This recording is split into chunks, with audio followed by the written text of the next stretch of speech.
Your ex is probably struggling a lot more than you think. And I'm going to talk to you about that and why that is and what you can do to actually work that in your favor if you want to get back together with your ex. And of course, as always, these are general principles and nothing works 100% of the time. But I also understand that you want the best chance that you can have to get back with the one that you love. And so I'm going to try to help you with that in this video. Your ex can be exhausted from pretending. Basically, there is usually a patch after the breakup where your ex has a lot of doubts. And I go through the stages that an ex often goes through after a breakup when you're in no contact in another video called Stages Your Ex Goes Through During No Contact.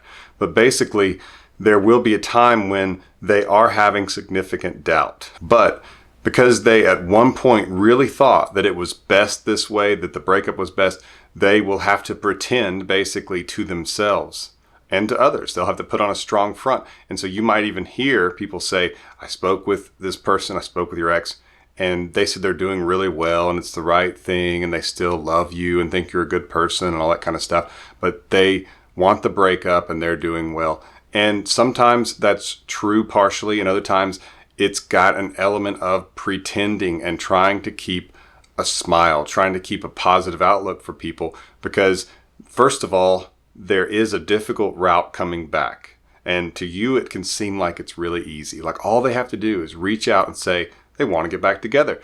But there can be significant difficulty, at least in the mind of your ex, in doing that. Partly because if they still have some doubts, then they don't want to get back in the relationship only to have to get back out of it. Because they know that's not going to be good for you. That's not going to be good for them. It's not going to look good. It's not going to feel good. And especially if after the breakup, you really went after them, you really begged and pleaded, and there was a lot of drama, then they see it as if I get back together and it's the wrong decision and I have to break up again, I have to go through that drama again. That's one of the reasons that I tell people that no contact is so effective, is that it doesn't make them feel like they have to be 100% certain to get back together with you.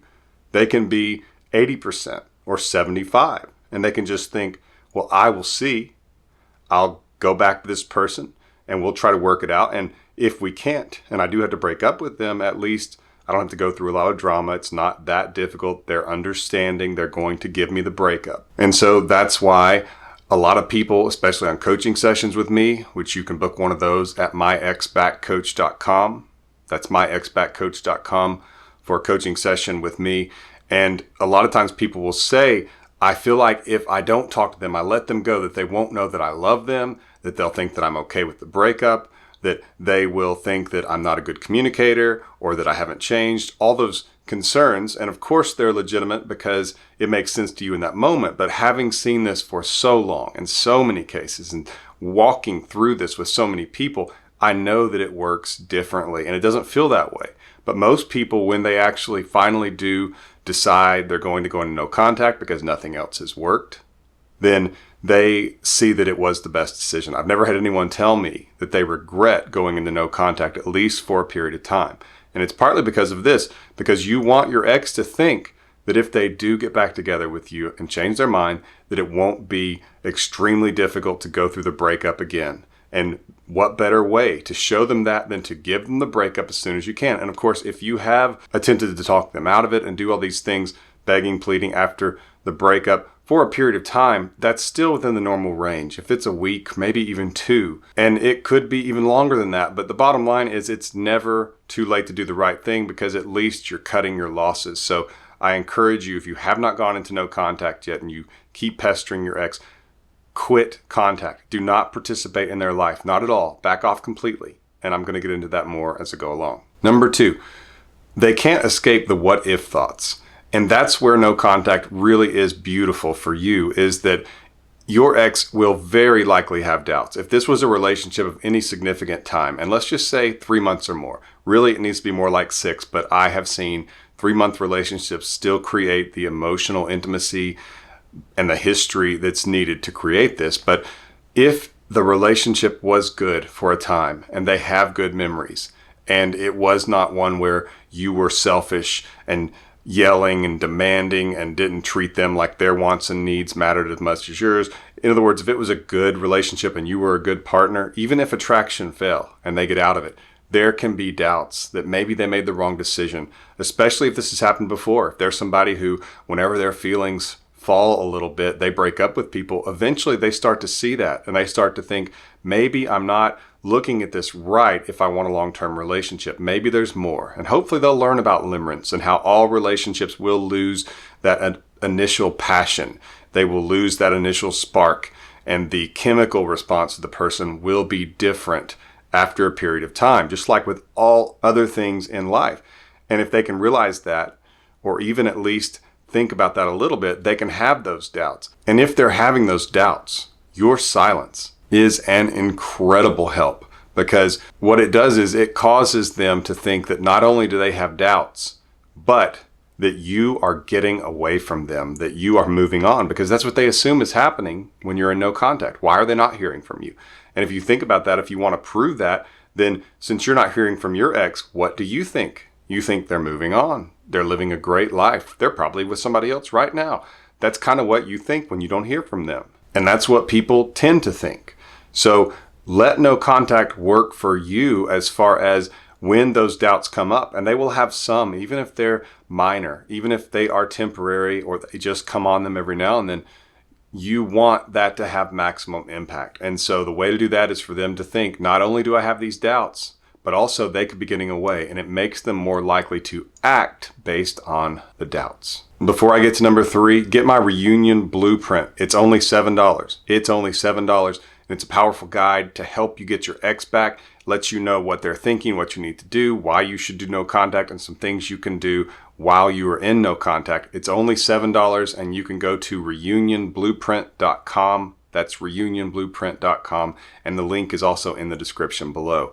If you are married, it is different. No contact is different and sometimes should not be used at all. So go to marriageradio.com/marriagehelp. That's marriageradio.com/marriagehelp and get my free mini course on saving a marriage. That's marriageradio.com/marriagehelp. And if you're in a breakup of a dating relationship, reunionblueprint.com. Number 3, seeing your strength makes it worse.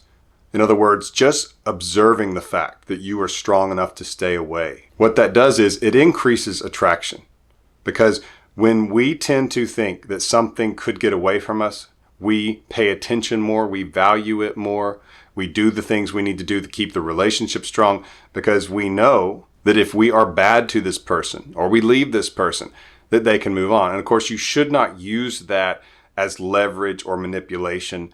People want to feel secure, and you should give that to your partner when they are being a good partner. You should give them security, but that doesn't mean that you would never, ever, ever leave and that you would endure mistreatment. And so your partner should know that if they are selfish to you, if they treat you like you are secondary, if they get upset at you over nothing, if they are disrespectful to the relationship, like putting themselves in situations where they could be seen with other people, and people could even say, aren't they dating someone? Why are they with this person? Or why are they out at the club alone? That kind of thing. Of course, it's reasonable for your partner to be concerned if you do that and to have boundaries and say, that's not how you behave when you're in a relationship. That's not respectful to the relationship. And by showing that you have strength to stay away when they've broken up with you, oftentimes they don't think about it when they're breaking up with you. They assume that you will just want them back, and they're not thinking that far ahead, that you won't be contacting them. They just think, I got to get the breakup over with, and then it'll be fine. And then they kind of get into that relief stage that I talk about. And once they get out of that, which is basically their relief from getting the breakup over with, once they get out of that relief stage, that's when it occurs to them that you are staying away from them. And they just hadn't thought about that. And now they're having to think about it. They're having to live it. And they don't know what to do with it because they broke up with you thinking you were beneath them in some ways, that attraction had dropped and there just wasn't that motivation to be with you anymore. And now that you are showing strength, which is attractive, they aren't feeling that you are beneath them as much. They're even beginning to feel attraction for you again, most likely.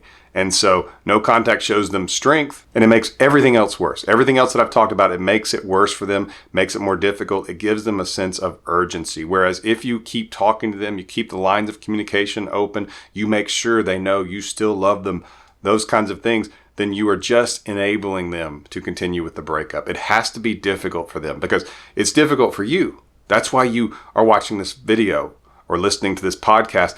That's why you are wanting your ex back, is because it's difficult without them. And so you have to give them the opportunity to feel difficulty without you. And the only way that you can do that is to let them be without you, without your communication. Do not participate in their life if they broke up with you. Number 4, they can be afraid to admit they were wrong. Yes, this is a thing. I have spoken to people who have done the dumping, who have initiated the breakup, and they have said it's difficult to admit I was wrong. It's embarrassing. For some people, it just seems like they can't do it, especially people who have not been held accountable often in their lives. They don't like to be in the position of being wrong or having to actually ask something from someone else. And so it can take them time to get past that. And that's where a lot of times, if they're going through that and it's difficult for them, they will reach out to you. How are you doing? How's your week going? How's work going? Something like that. Or they'll ask about a family member, maybe if they're having health issues, and they will not just reach out with the direct approach. And so ignoring them would be the wrong move because they're trying to see if you'll even talk to them. They're testing the water a little bit because they don't want to just start with, I was wrong, could we get back together? And then you just completely reject them because you hate them. And so they're seeing, will you answer me? Are we still able to at least talk? Do you completely hate me? And so when you do respond, and you don't have to respond with something like, my life is now complete that you're talking to me again, you can just simply mirror them.